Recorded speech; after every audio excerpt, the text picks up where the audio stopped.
creating habits is a process. The more you practice it in the right way, the better you get. So the faster you can acquire them. Like, I'm really good at creating habits, but you are discovering, one, do I really want this habit? Two, where does it fit naturally in my life? And three, how do I feel successful about this new habit? Boom, boom, boom, boom, boom, boom. What's up, everybody? You're listening to the Hustle and Flowchart podcast with your boys, Matt Wolf and Joe Fier. Check it. Hey, welcome back. We're back. We are back. This episode Is epic. is epic. As far as I know. Yeah, as far as we know. Because it hasn't happened yet, right? Well, you know They're what? about to hear it. I actually know. Yeah. You might not know, Yeah, but I know. And the listener or watcher, if you're whoever you are, strap in. You're gonna love this one. Yeah, you're going to learn how to change behaviors, change your daily habits, and have fun through the fun. Process. It's not a struggle fest. No. That's the beauty of all this. No, this episode is going to make changing habits and your daily behaviors feel really, really, really easy. We have Mr. Habit himself. Tiny Habits, that is. We have Mr. BJ Fogg here on the podcast with us, and he runs the Behavior Design Lab at Stanford. And he's had folks like one of the co-founders of Instagram actually go through his training, one of his classes. So he actually has invested over 20 years of researching, teaching insights about human behavior.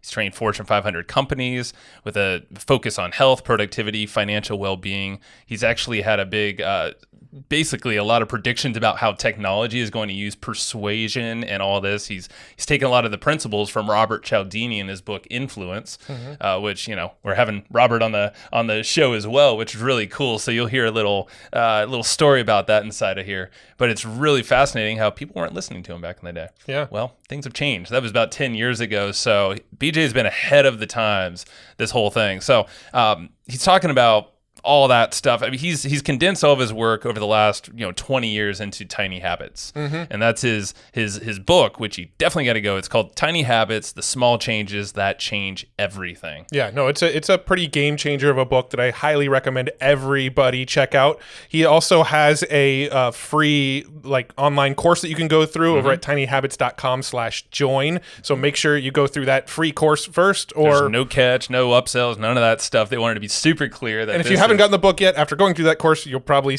want the book. Yeah, so. It's like a 5-day program. Basically, it's your quick start. The book is much thicker and more in depth, but it's also very simple to read and very practical. So get both. Maybe start with tinyhabits.com/join. Yes. And go meet him there and follow what BJ does, like on Twitter, on all these other platforms, anywhere BJ's talking, or he's always studying and experimenting with new things. So we're planning on having him back actually for round 2 because he's doing some new interesting things around happiness and how that kind of shows up with habits. So, yeah, and we'll get into that in the episode as well. I want to give a shout out to Stefan Spencer. Thanks so much for the connection to BJ. You rock. We love you, dude. Yeah, man. Really appreciate it. Thank you.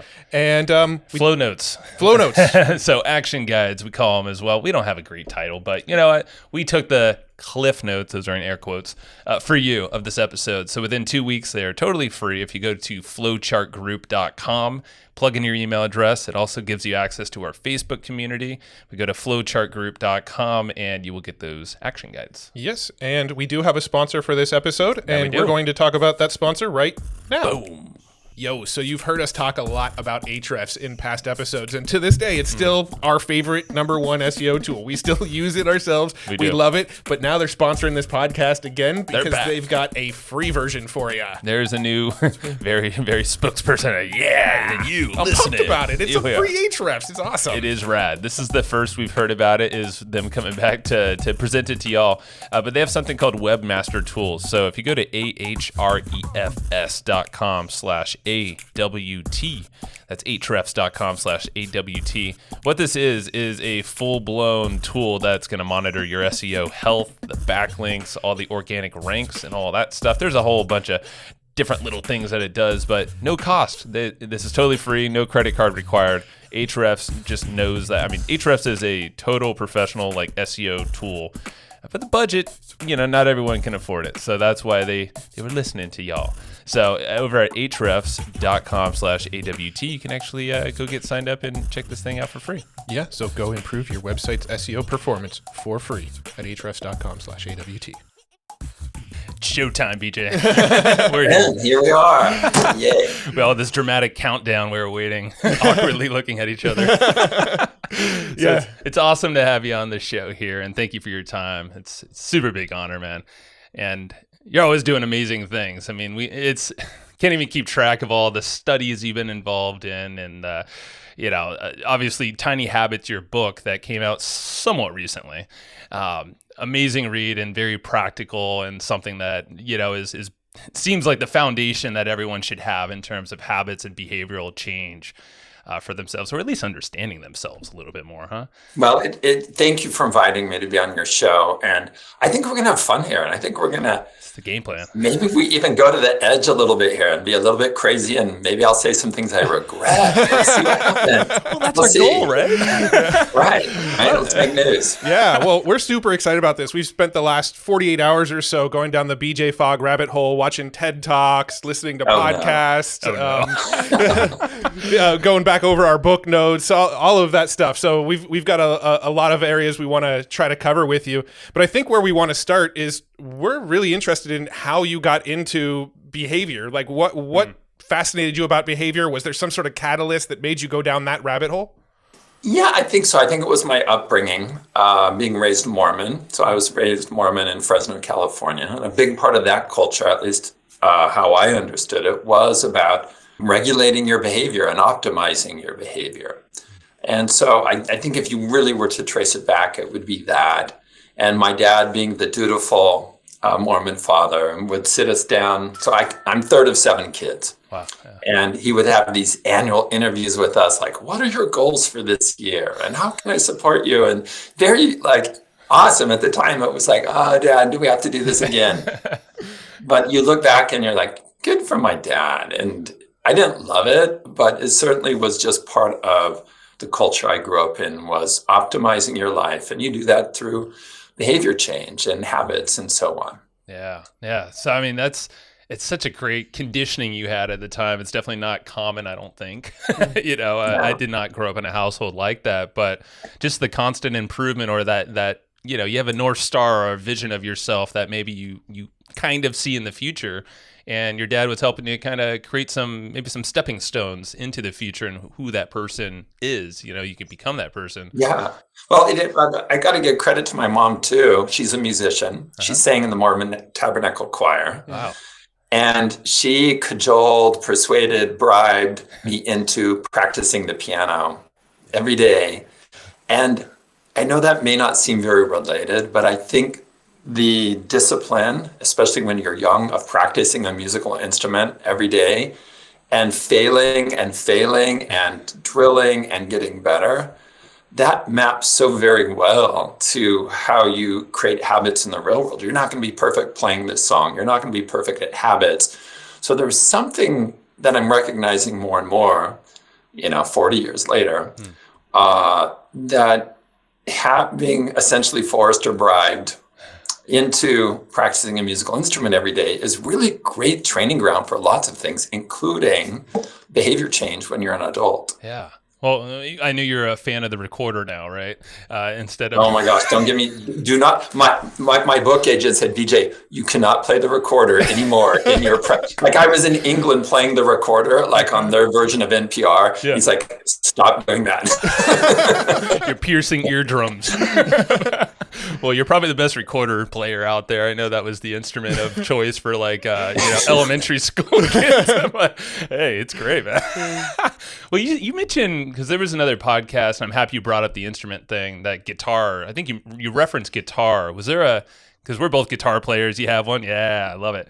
And we got to bring them into our studio. I don't know why we have them, but ever since you said that, I've been thinking about that and playing, just picking up for 10 minutes, and, it turns into 10, 15 and more. Yeah. But Yeah, why guitar or any instruments like specifically? Oh my gosh, I'll be brief. There's so much.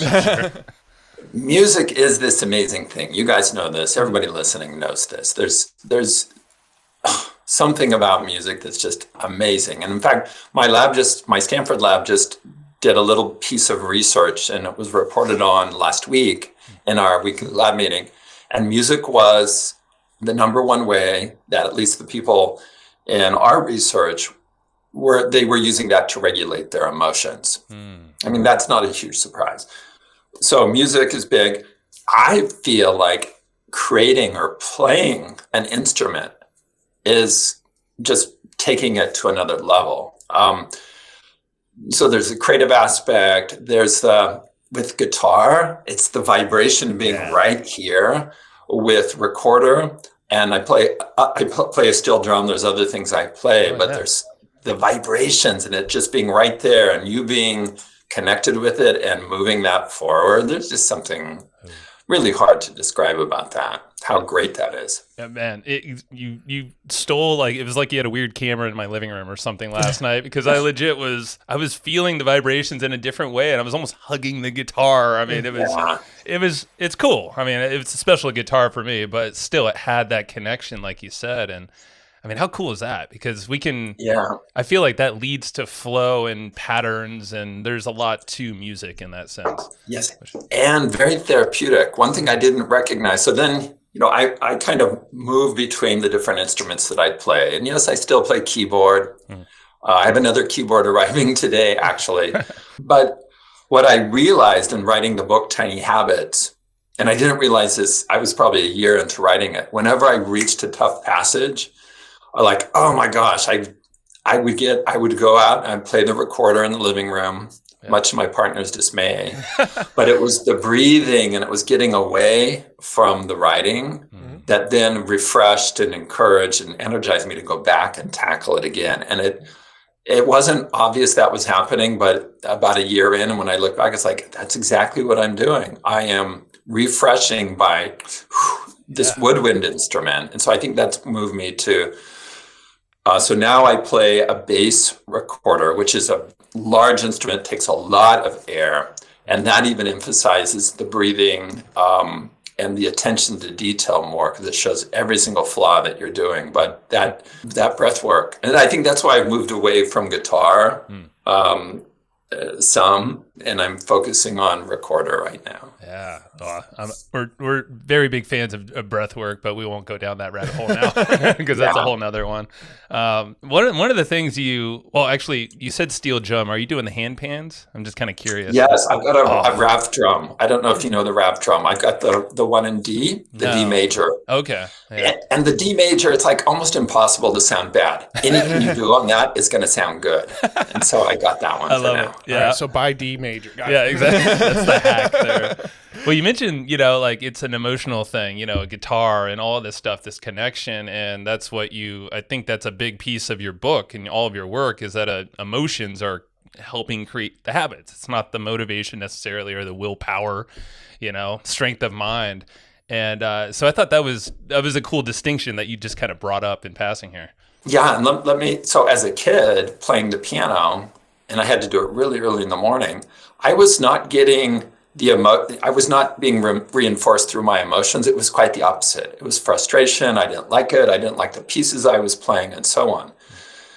Had I been started on guitar, and had I been playing popular pieces, I might have created the habit, and my mom wouldn't have had to bribe me or threaten me, and so on. Fast forward to today, when I play an instrument, I definitely get a lift in my positive emotion. It might be anxiety or frustration that dissolves. So it's a net gain in positive emotion, which is what reinforces or wires in the habit.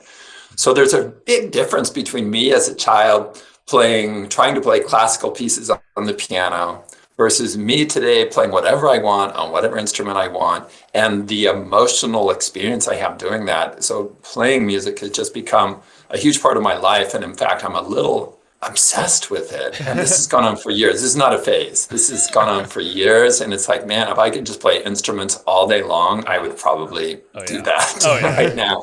You're talking to the choir. You're preaching to the choir here. Yeah, that's for sure. You mentioned bribery. Do you think bribery is a good motivator for a new habit? Not for a habit, but for achieving an outcome. So there's a difference between a habit and then achieving an outcome. And my mom, very smartly, said, here's the Mormon hymn book. When you can play any hymn in this hymn book, I opened any page and you can play it, I will give you $100. Okay, so that's bribery. That's an incentive. Right. It wasn't about a habit. It was about achieving an outcome that she could open to any page. And at that time, $100 was a lot of money for a kid. And so that's why I say she bribed me. I mean, there's just so many things, but that was very motivating for me to get to the point where I could play anything in the book. Gotcha. So let's get into the meat, because you've got this kind of formula that you teach people, and I know motivation is one of the elements of the formula. So can we just go ahead and break that down real quick in your words, and then maybe we can dig into that some more? Yes, and I'll give you even an extra credit answer here. Awesome. If there's something I could add to my book, Tiny Habits, and I tried to add it to the paperback, but they wouldn't let me. It's a graphic with a big circle that says behavior. So there's the set of behaviors. Inside of that would be a smaller circle that says habits. So habits are a type of behavior. The big category is behavior. Habit is a type. A one-time action is a different type. So all behaviors, whether it's a habit, a one-time action, or different kinds of, there's a variety of behaviors. I mapped out 15 ways behaviors can change. They all come down to these three components: motivation to do the behavior, the ability to do the behavior, and a prompt. And all behaviors, whether there's habits or one-time actions or stopping behaviors, are characterized by those three things: motivation, ability, prompt. And that's for all people, all behaviors, all ages, all cultures. It's a universal model that I call the Fogg behavior model. And that has been the foundation of my work since 2007. And that is what inspired and led to the Tiny Habits method, was looking at my own model and understanding that in a new way. So breaking down this formula, when you say motivation, does motivation mean that you have a desire to achieve something, or does motivation mean like this external motivation of like, sticky notes on the wall of like, go do your push-ups today? Yes, it can be all of those. So I've broken down motivation into three core motivators, but most people, just the way that we understand motivation in everyday life is accurate. Yeah, and motivation can come from different sources, for sure. Yeah. Gotcha. Well, that's what I find so fascinating is, behavior is the B in this whole equation. It's, behavior equals motivation, ability, and prompts. And yeah, it's interesting because I know in the book you go deep into each one of these, just for prompts, just alone, there's so many different, there's, I think, 3 core prompt types out there, right? And I love systems, and I love making sense of abstract stuff, like giving it, and I call those models. So you take something and you create a way of understanding it, whether it's a taxonomy or a flowchart or something like that. And as it turns out, motivation, ability, and prompt, all 3 of those can be understood in terms of this model that I call PAC person. You have person, action, context.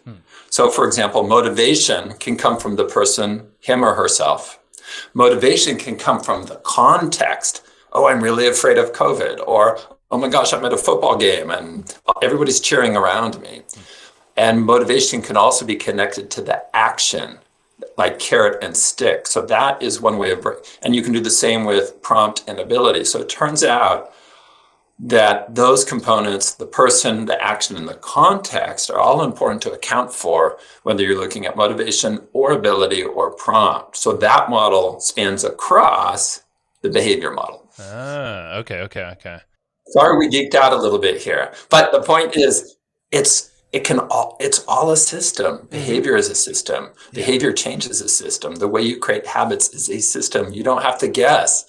And that to me is like super, super exciting. And developing the system was like so fun. I mean, it's like pieces of the puzzle coming together, and it's like that fits. Boom. I know there's a piece missing here. It will come to me someday. Boom. There it is.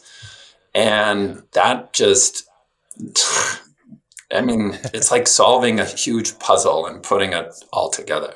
Well, that's what it felt like reading the book and understanding some of these models, and then going back and really thinking how they apply into my life and to our lives as a business. And, in society, you kind of start to notice some of the patterns. And I guess that's what you've done, is you've laid out really nice frameworks for us to see patterns and then how to kind of hack them, I guess, or adjust ourselves, our behaviors, and create a new behavior, that is. Yeah. Yeah. There's I think this quote is like attributed to Scott Adams, but actually hearing it out loud, it almost sounds fairly derivative of your work. So it could go back to you, but he has a philosophy of don't set goals, instead create systems that make getting to where you want inevitable. Just the systems work, they keep on happening. So therefore, motivation is taken out of the equation. That's not the quote, but that's the essence of the quote. So I'm curious if maybe you can speak into that. Is that sort of how you feel about goal setting, or what's your opinion on it? I would agree with that statement for sure. But there is a system and process for achieving any aspiration, any outcome, and rather than use the word goal, I use aspiration or outcome, depending on the type of goal that it is. And I'll just give an example. Where does motivation fit in? Ideally, you find, let's say that you want to get more fit. Ideally, you find an exercise you already want to do. There are dozens and dozens of ways to get more fit, and this is part of the system and part of what I describe. And so you don't just assume you have to run for an hour a day. Ideally, you find a new behavior or habit that you want to do, where the motivation's already built in. For me in my life, when I'm living in Maui, which is half the time, it's surfing. Mm-hmm. I don't have to motivate myself to go surfing. Right. When I'm here in California right now, I love rowing on hydro. It is so fun and awesome, and I love it. Yeah. And so that's the best approach, the best system, is to find, whether it's weight loss or sleeping better or being more productive, is matching yourself with behaviors that will take you to that outcome, but behaviors you already want to do. So you can then check the box on motivation, say, bam, I already want to do this. Then it's the ability thing. How do I make this easier to do? And make it easier to do. And then all you're left with is prompt. Mm-hmm. And you're like, okay, what's going to prompt me to do this? And in the Tiny Habits way, you use an existing routine, something you already want to do, something you already do to be your prompt. Like brushing is the prompt for flossing, for example. Mm-hmm. Yeah, it's kind of stacking them up that way.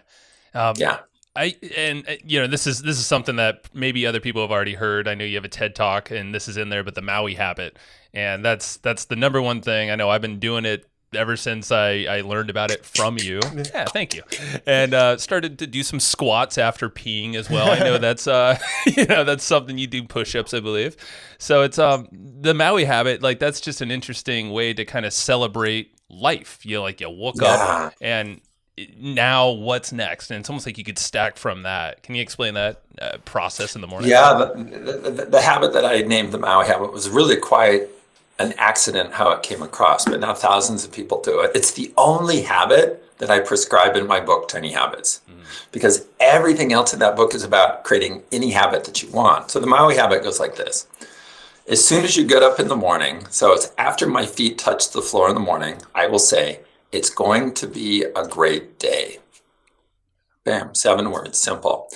And I'm a scientist. I'm a behavior scientist, and I'm skeptical about things. And so I know people listening, that sounds like a lot of woo-woo.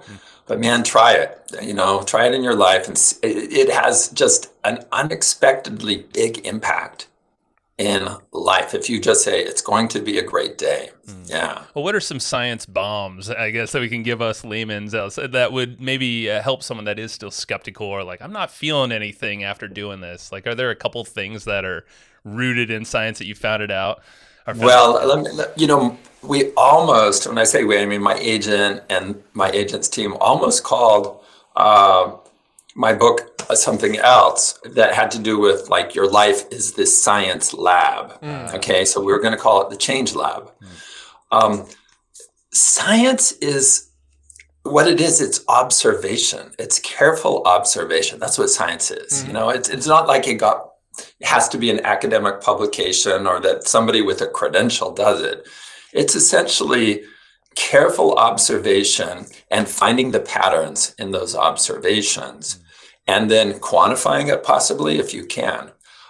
So I would just encourage everybody to make your own life this change lab and do science on yourself and just observe what happens when you say it's going to be a great day. Careful observation. And then do it over a few days at least, and then observe what's changed and what was different. So I'm a pretty big believer that just reading academic scientific work doesn't change anybody's behavior. You've got to put it into practice. So that's why I'm going to this practical path and become an observer, a careful observer of your own life. And in that way, basically, it becomes your own little research lab. Do science on yourself. Isn't that the best thing too? Especially when you start to understand some of these little tips and tricks that someone else has perfected, and in your case, many others, you've passed it on. It is fun because you can look at yourself as I can kind of tweak myself, optimize in all these different ways that I feel deficient in potentially. Well, what's hard about just doing it on yourself, it's an N of one, which is small, but then you don't have a control group. True. It's versus what? And so you have to reflect and say, okay, what is different this morning compared to a typical morning, the thousands and thousands of mornings I've had. So you have to be able to do that kind of thing. So yes, it's not like a true experiment where you manipulate variables and have at least two conditions, but you can tune in. Do you know what, you guys? I did this with food years ago after I developed the Tiny Habits method and I was working on my weight issues. And man, I never thought, I started tuning in to how the food felt when I ate it, which I would never, I thought that was woo woo and how could you possibly feel that and so on. But if you are careful and start tuning in, you will, at least I did anyway. I can't say everybody will. I started noticing differences of how the foods felt at that moment and shortly after eating them, which dialed in which foods were on my game plan and which foods were not. Once I did that, the weight loss thing was easy and it didn't take discipline because I knew which foods I could eat as much as I wanted. And I knew which foods I needed to avoid. And so I guess I'm just saying something that I thought would be no, you can't really feel what, you eat a peanut or a handful of peanuts. And what effect does it have on you? And guess what? For me, it does not have a good effect. Sugar does not have a good effect. And then fermented foods, sauerkraut and kimchi, amazing effects. So guess what? No peanuts, very little sugar. And I do a whole bunch of fermented foods, not because I read it somewhere, but because I just learned to observe my reaction to those foods and I just dialed it in. Yeah. No, I think a good way to start for everyone is eat a bunch of ice cream, see the sugar intake. Okay, now you'll start feeling your body if you don't feel it already. And then maybe go back from there, if you're... I do not have a system or method for tuning in because I only did it on me. With Tiny Habits, I coached over 40,000 people personally. I mean, I stopped counting at 40,000. So I have seen the patterns. You said the word patterns earlier. Yeah. I've seen by 10,000 people. I gave a talk at an academic conference called Society for Behavioral Medicine. And the title of my talk was, What I Learned Coaching 10,000 People in Habits. After 10,000 people, which took me about a year and a half, I don't think I saw any new patterns after that. So the remaining tens of thousands I did, it was... there's only so many patterns that happen, but once you see them, then you see them again and again, and it just really becomes undeniable about what works and what doesn't work for creating habits. And that's to say, I don't have tons of, how do you tune into your body's reaction to food? I don't know how to tell somebody to do that, but I do know how to tell people how to create habits. Yeah. I want to kind of define tiny habits a little bit. So something fairly universal is people want to get in the habit of working out every day, right? Obviously, working out every day is not a tiny habit. So how would you break that up into how would you define a tiny habit, and then how would you kind of break up getting in the habit of working out every day into tiny habits? Yeah. Well, tiny habits is a method for bringing new habits into your life. And you take any habit you want and you make it really small, tiny. You make it so small that even on your worst days, you can do it. For a workout, for a lot of people who wanted to walk, they found that the thing was just to put on their walking shoes. That was the habit. And if they ended up walking, that was extra credit. That was a bonus. They didn't have to, but they just had to put on those shoes. So you take any habit you want, you make it so easy and straightforward. And then you find, where does it fit naturally in my life? So you design it into your routine. Just like, I have some flowers. So a friend came over and I met his wife, and he trained with me, and she's doing stuff in coaching, and they brought me over flowers. And it's like, okay, where am I going to put these flowers? I'm designing it into my environment. That's what you're doing with new habits. It's like, where am I going to put this new habit? Design it into what you already do. So you find what it comes after, and then you wire it in through emotion. So there's 3 hacks. You hack the behavior, you make it super tiny. You hack what reminds you. You use an existing routine to remind you. And you hack what forms the habit, which is emotions. And you do that through a technique that I call celebration. Man, I love this celebration concept. It's kind of like the Maui Habit in the morning. You're celebrating a new day in yourself. But I love the idea of when you do a behavior that you're proud of, celebrate it. I'm awesome. I'm freaking great. And it plants it right in that subconscious, it seems like. Well said. And I'll give an example of that. I don't have a habit of wiping the kitchen island. I just not designed that in as a habit. We live between Maui and here, and when you change locations, your habits change. But yesterday, from this coffee cup, or not this one, but a coffee cup, there was some little coffee marks on the counter. So I got out the washcloth and I wiped it off. And as I was doing it, I was like, good for you, BJ. And I looked at how much cleaner it looked after that. Yeah. And what that does is it makes that behavior more likely in the future. So by self-reinforcing, so I both did a little self-talk, not out loud, but good for me. And I took a moment to see the impact, to see that I was successful in making that look better. That's going to make that habit of wiping the counter stronger. Yeah. And we can do that. So with tiny habits, you are deliberate and you design it. But to your point, you can celebrate any behavior that you want to make more frequent or more likely to happen. And the stronger your feeling of success, the faster that behavior becomes a habit.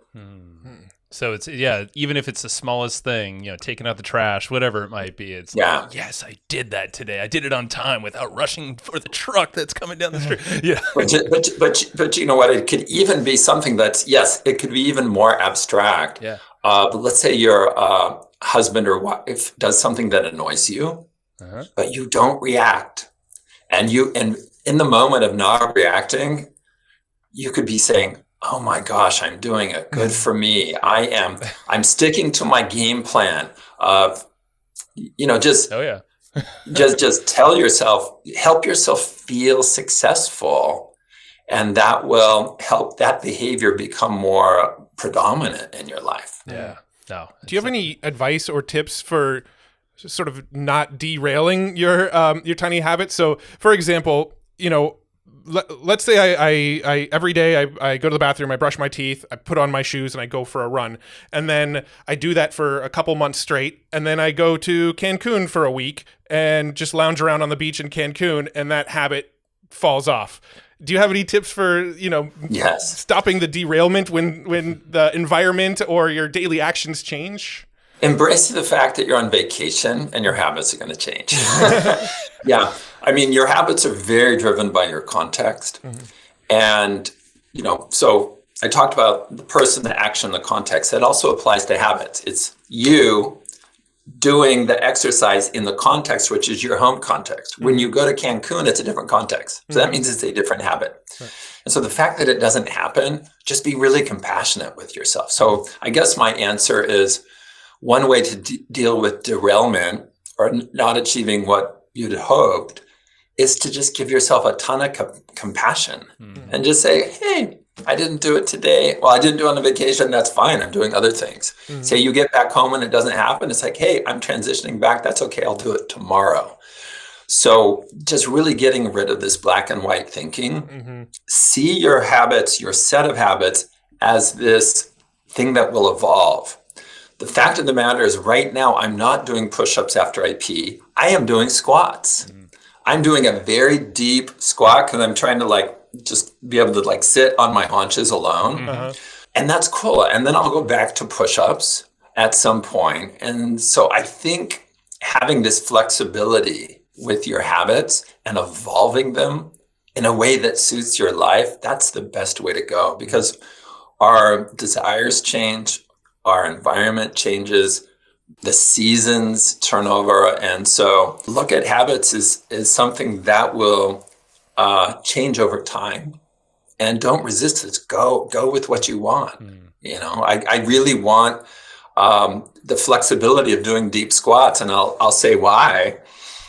More than I want the additional. I mean, I've done thousands and thousands of push-ups. Yeah, I'm sure at this point. One reason I want that is because when I'm in Maui, I love being alone by myself. So I'll find a coast, part of the coastline, and to look into the tide pools and stuff. You got to squat down, and if I can go and just squat down for minutes and hopefully half hour, an hour in the future without pain, I'm gonna love that. So I've shifted it up so I can achieve that outcome that's more important to me right now than the kind of strength I would get from push-ups. I like that. And that's, you said something, I think it was towards the beginning of your book, that it's typically an approach that is wrong. It's like a design flaw, in establishing a new habit, that, it's not a personal flaw. You said it's not a personal, because I could see how, if you're on vacation, not doing your workout routine that you feel like you should continue when you're on a vacation, living it up.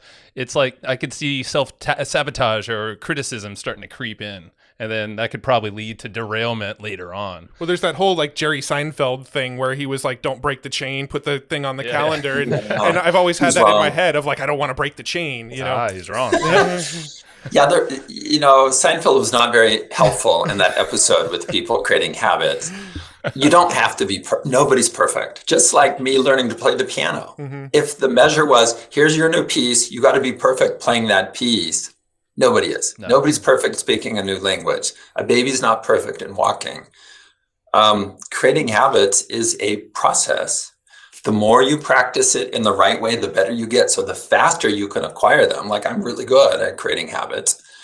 But you are discovering, 1, do I really want this habit? 2, where does it fit naturally in my life? And 3, how do I feel successful about this new habit? And so the idea that you've got to, that there's a streak and you have to keep the streak going, that's not true. The idea that you only can change one habit at a time, that's not true. The idea that it's repetition that creates the habit, that's not true.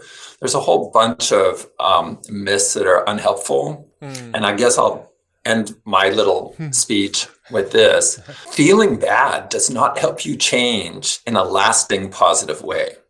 And so a big theme of my work in the book and even my research now at Stanford more and more is you change best by feeling good, not by feeling bad.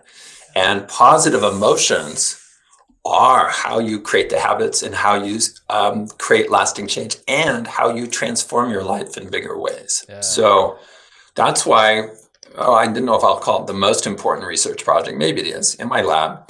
It's about how do people upregulate positive emotions. And so now we have over 200 techniques for that. I think it's the biggest list ever. Wow.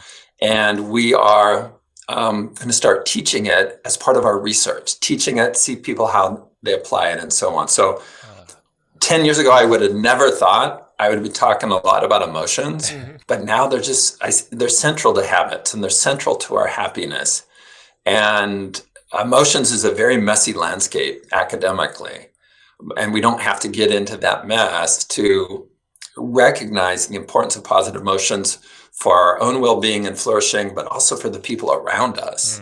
In fact, that's one of the things in the new class that I'm teaching at Stanford, which is Tiny Habits for Humor and Happiness.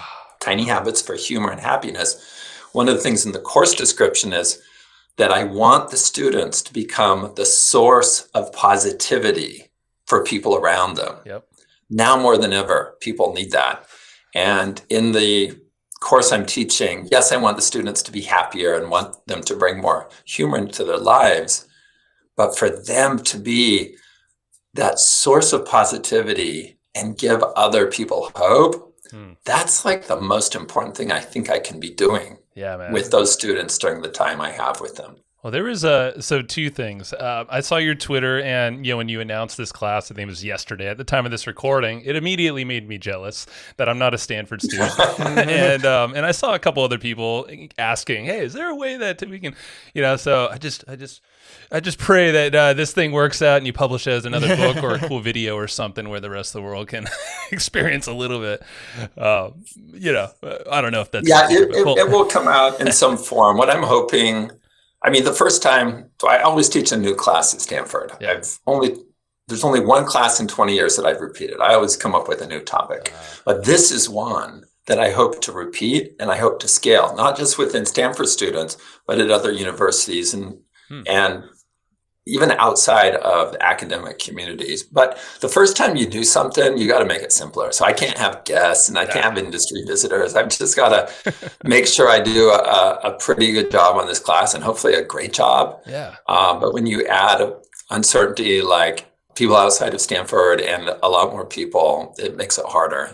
For this time, I got to just Stanford students and just figure it out and then revise it, improve it, and scale it. There's something that, and then I think you have something, but I was listening to one of these podcasts with you, and you didn't say this specifically. I kind of wrote down, is this BJ's mission? And you kind of said it a little bit here, but what I wrote down through this is, through changing habits, people are going to diminish their fear. And it seems like you have, that's when without the fear, there's more opportunities. Fear shuts you down and you have more empathy. And it sounds like kind of like what you just said, that's what you want to put out into the world. Yes, that's right. I'll just flip what you said over a little bit. It's the same thing. Fear and hope are opposites. Fear is the anticipation of something bad happening. Hope is the anticipation of something good happening. So yes, diminishing fear, but another way to say it is my life's work in some ways, in many ways, is about giving people hope, not false hope, but hope that by giving them experiences where they see they can change, they can create habits, they can improve their life, they can feel more positive emotion. So it's not like a pep talk or a motivational speech. It's I teach people how. How do you achieve what you set out to achieve? And how do you feel happier and more positive every day? And that, if I were to add one more H to that title, Tiny Habits for Humor and Happiness, Hope would be the other H. But then it made it too long. But that is definitely what I'm about, for sure. Yeah, I was curious if we can get like a little sneak peek of what might be taught in the humor, happiness, and hope course that you're doing. Like, what sort of habits are we talking about here that you're going to try to instill in others? Yeah, well, we're focusing on 3 books. One is my book, Tiny Habits, which is the how. The how to create habits. Then for humor, we are focusing on a book called Humor Seriously, written by 2 of my Stanford colleagues. A lovely book, a super funny read.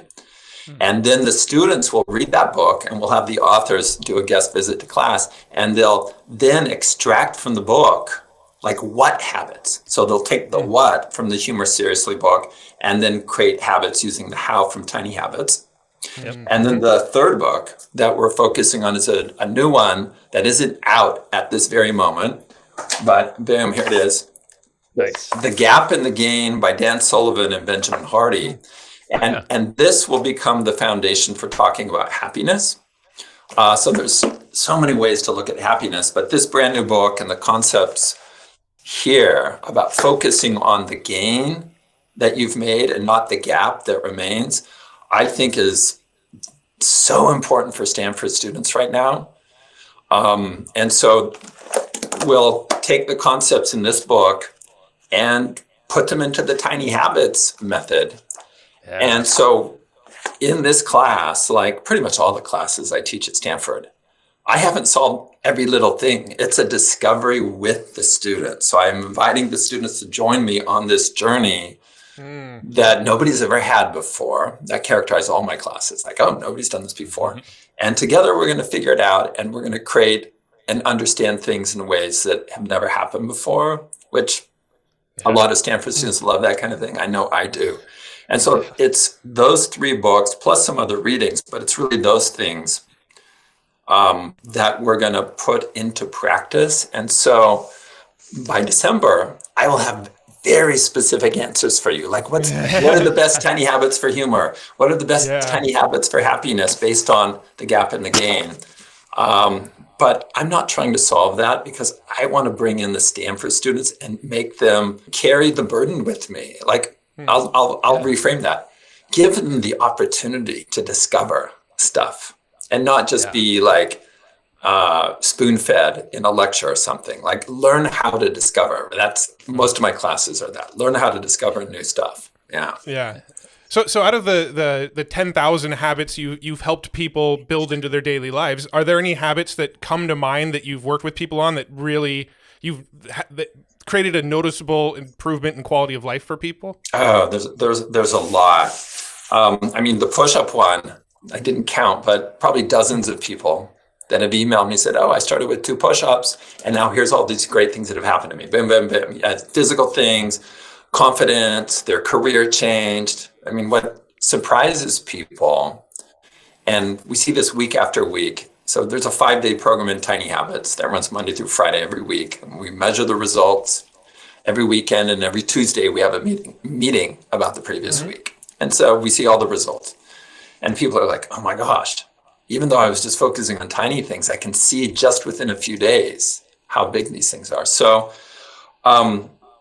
habits that relate to quality sleep, and let me give you one of mine. I mean, sleep really, really matters. So one of mine is after I feel like I want to get up in the middle of the night because I get restless at 2 or 3, I lay back down on my bed for 15 seconds. And if I still want to get up, I do.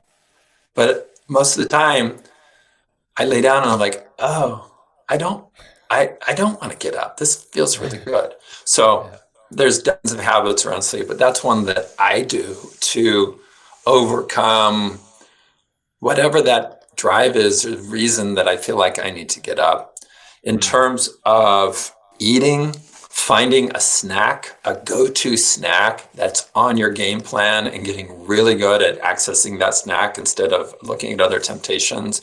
For me, that's cauliflower, it's broccoli, there's certain nuts that are absolutely on my game plan.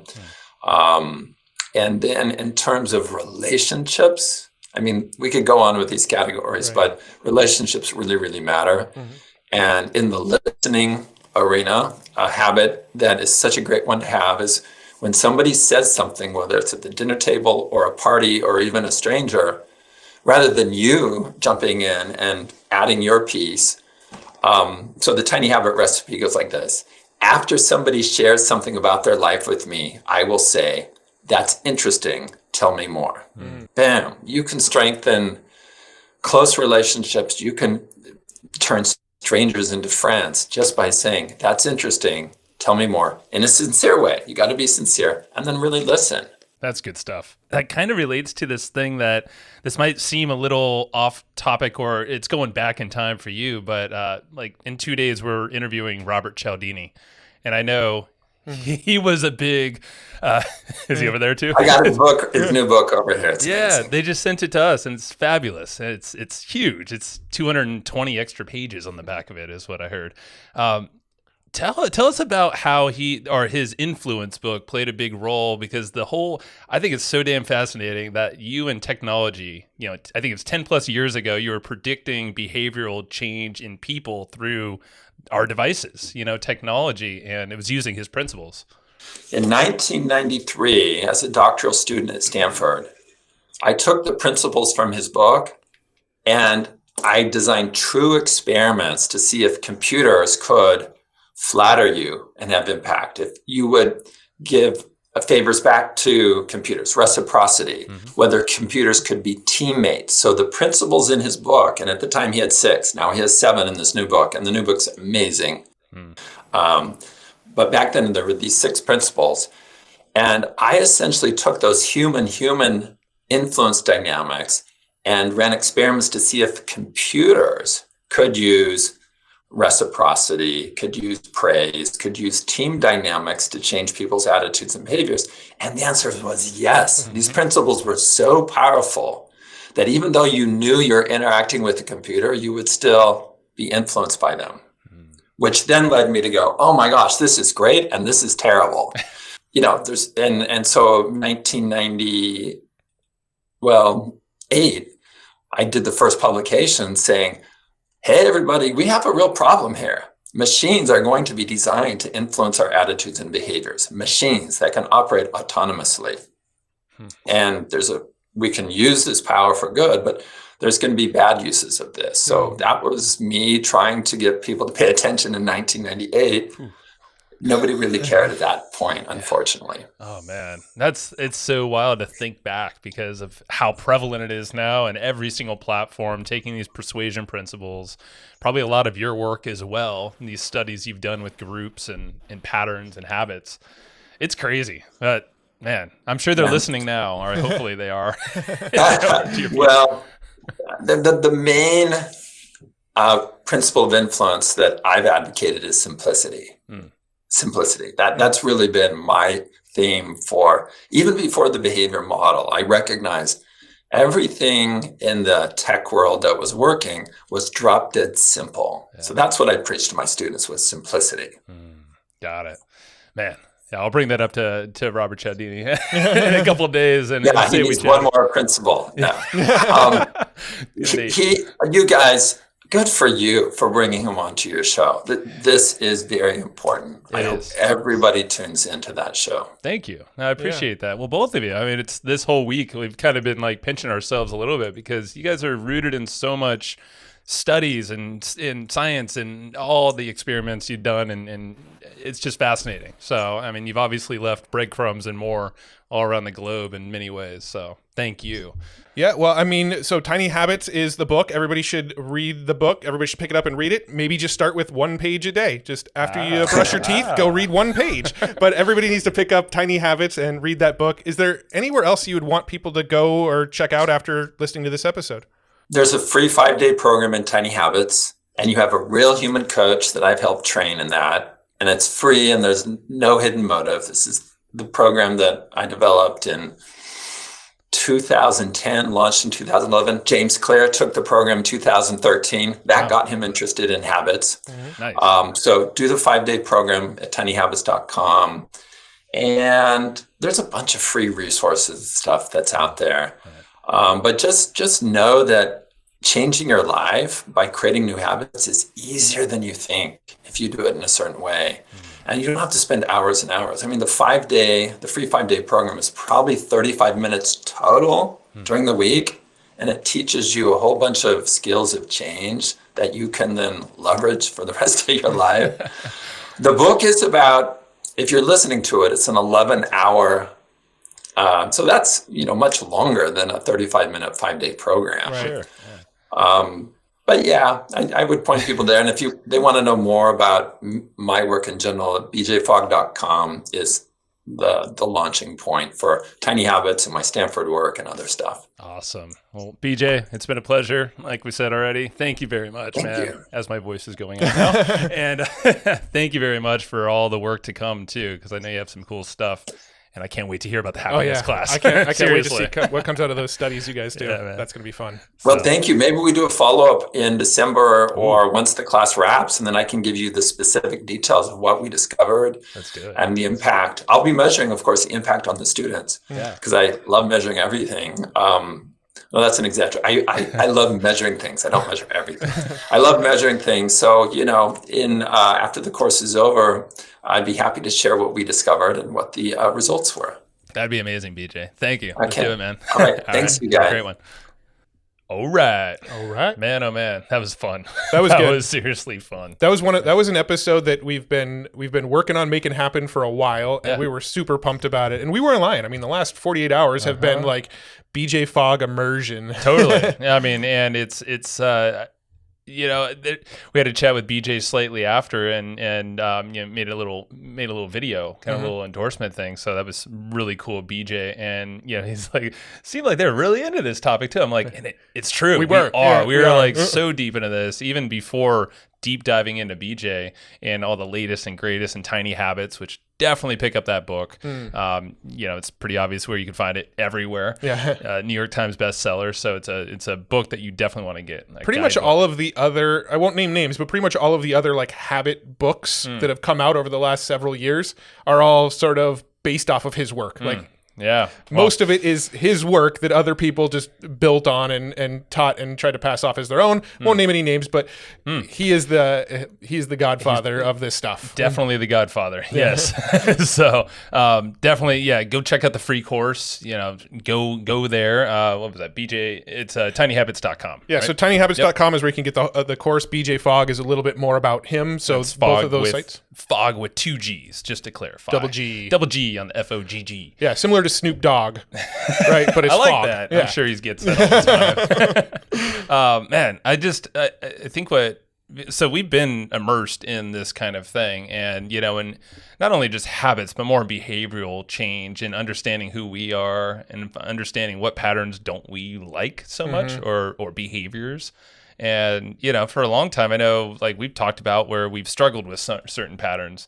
And, you know, that we talked about this, but, like, definitely have been some self-sabotage in the past. Yeah. And criticisms. And it's like, well, but it doesn't have to be so hard. I think for me, like, I know me personally, I don't give myself grace when stuff falls apart, right? Like, that was a personal question for me, right? I was in a very, very good workout routine for months and months and months and months, and then I took a trip to Cancun, and... Oh, so that was a legit... I didn't know the example was...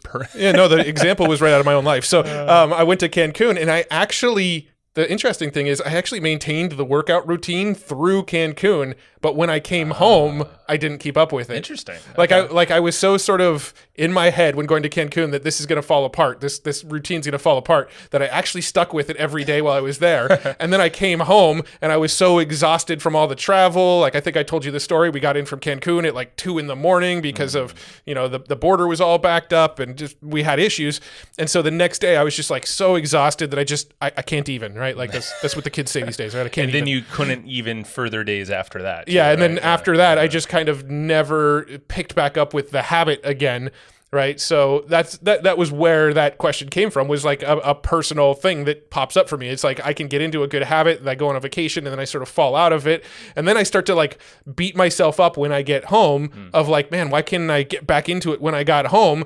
Well, I missed the last 3 days. What's another day? And then the next thing you know, it's been months, you know? Yeah, man. It's crazy when you start to think of that, because when you look at yourself, you're like, wait, hold on. I was not helping myself in that scenario. It was the beating myself up mentally that caused me to not do it. Me going, you suck. You skipped a day. You already broke the chain, right? And Seinfeld. Then since I already broke the chain, like that concept of breaking the chain, like I can see why he says it doesn't work. It's not great, because if you break the chain, that sort of pressure that you put on yourself of breaking the chain just kind of makes you, at least in my scenario, it made me kind of go, well, the chain's already broken, so what's the big deal if the broken link goes a little bit longer, right? And then that broken link just goes longer and longer. So I do think that don't break the chain concept can be detrimental to your progress with building behaviors. It puts pressure on you. Maybe unneeded pressure. Maybe it's on a thing that it wasn't life or death.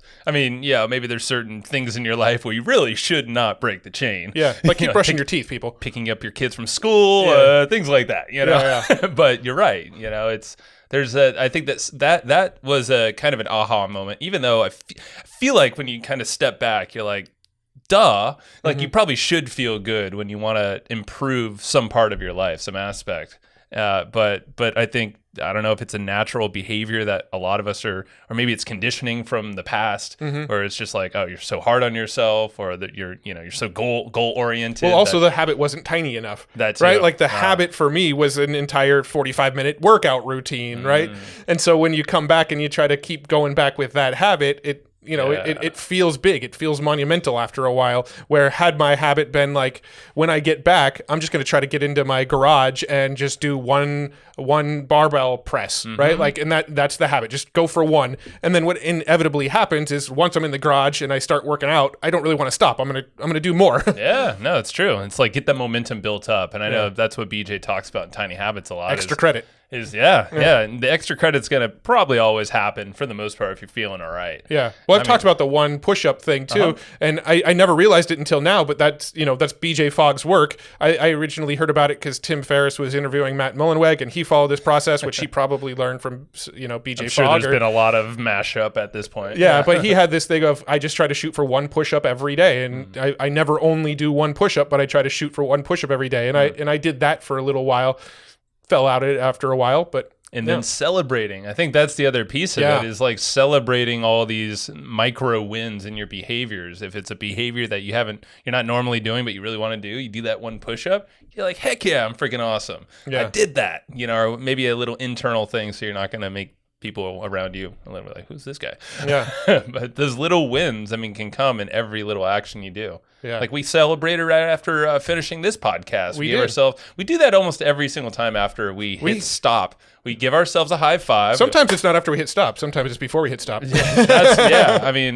It's really cool, and we bring that into our environment because it's up to us to create really solid energy here. Yeah, and that 100%. BJ talked about, he didn't say the ripple effect, but essentially it seemed like that's his mission. Is the hope. But it's spreading that ripple effect, so it passes on to others. I feel like we generate our own fun. That's why we have stickers around here that says this is going to be fun. Yeah, that's a mental reminder. The high fives after we freaking do the thing that we wanted to do. Yeah, even if it wasn't a great interview, this one was amazing. At least we think so. Yeah, and then from there, I feel like it ripples out into the people watching and listening to us too. Totally agree. So yeah, man. BJ, thank you. You're a rock star. We were planning for round 2. That is the plan. Ideally, in maybe later in the year, we'll circle back on the happiness front. Yeah, I would love to talk about like what he learned researching happiness and habits in that combo. And I want to be a Stanford student. Dang I know. I also love everything that Dan Sullivan and Benjamin Hardy put out. So that other book that he mentioned. I got it up. Yeah, I know it's not live yet. I don't think, at least the time of this recording, but it's on the wish list. The Gap in the Game. Let's see. Is it coming? I guess you... I don't know. It's pre-order. Yep, it's pre-order. So October 19th, it looks like. Yeah. Cool. There you go. But for now, start with Tiny Habits. Start with Tiny Habits. Get that at tinyhabits.com. Go through the free course, the 5-day thing. Actually, we should do that, or I want to do that. Yeah, a little definitely. challenge. And check out like YouTube. There's some good stuff on TED Talks. BJ's a lot of content out there. So go check them out. Very prolific online. You can find a lot from Definitely. Him. Yeah, so get the action guide to this episode. We're always taking notes, and if you made it this far, you probably have a lot of ideas. Well, they're probably in the notes as well. If you wrote down some, cool. Well, we got it all covered. Go to flowchartgroup.com, and as I cough, sorry, plug in your email address. Within 2 weeks of this episode going live, you'll get those action guides for free. And get to join our Facebook group. flowchartgroup.com. Yes, and then also we are supported by Easy Webinar. Yeah, dang right we are. They're long buddies of ours. Yeah, Easy Webinar is a great platform for recording all of your webinars and doing live webinars and doing live streams and creating the registration pages for those live streams and webinars. And they do it all. And the reporting's cool. All the dashboards, all that fun stuff that happens. We're not going to do it justice as well as going to easywebinar.com/hustle is going to do you justice. True story. And if you go to easywebinar.com/hustle, they're giving you a discount for being a Hustle and Flowchart listener. So make sure you go to that URL and they're going to hook you up. easywebinar.com/hustle. easywebinar.com/hustle. You know us. We have everything we package up in the way we do our podcast, business, and all the fun networking and deal structures, affiliate marketing, all that stuff is in our core training program. It's more of like it's a business and I don't like to say it. We don't have a good term for this thing. It's just everything we do is in Pod Hacker. That's Pretty much if you're a our core podcaster thing. and you take it seriously, you need to be a pod hacker. So go check out podhacker.com. Go give it a little peek, and just know there's actually a lot more than what you see on the page. We should probably update the page because we've had some really cool guest experts around, all these folks that have been helping us grow the show, have us think differently with the brand and what we're doing here. So if you want to learn, go to Podhacker. Yep, and this should be the last call to action. hustleandflowchart.tv. Go watch us on YouTube. If you're listening in on the podcast, if you're on Spotify, iTunes, that's awesome. We love you, but we're also making video versions, and we're really, really trying to dial in our YouTube channel over at hustleandflowchart.tv. That'll just redirect you to YouTube. So go there and subscribe on YouTube if you haven't already. That could, if you really, really, really want to show some support, that is one of the best ways you can help us out right now, because that is our one of our big goals of 2021 is to grow that YouTube channel. So hustleandflowchart.tv. Help the Flow Bros out, huh? Help us, Flow Bros. And we'll help you out too. So thank you very much. Love you. Peace. And till next time. Thanks, everybody, for listening to this episode of the Hustle and Flowchart podcast. Before taking the time to listen, we want to give you something a little bit special. Every single episode that we do, we actually have somebody on our team take notes. We basically have a Cliff's Notes version of every episode where you can go and find all of the tips and tactics that they laid out, all of the resources that they laid out, all the good stuff from this episode. We actually have a nice simple notes version that you can find on our website. So go to evergreenprofits.com, find this episode that you just listened to, and give us your email address and we'll send you the notes. Thanks for listening.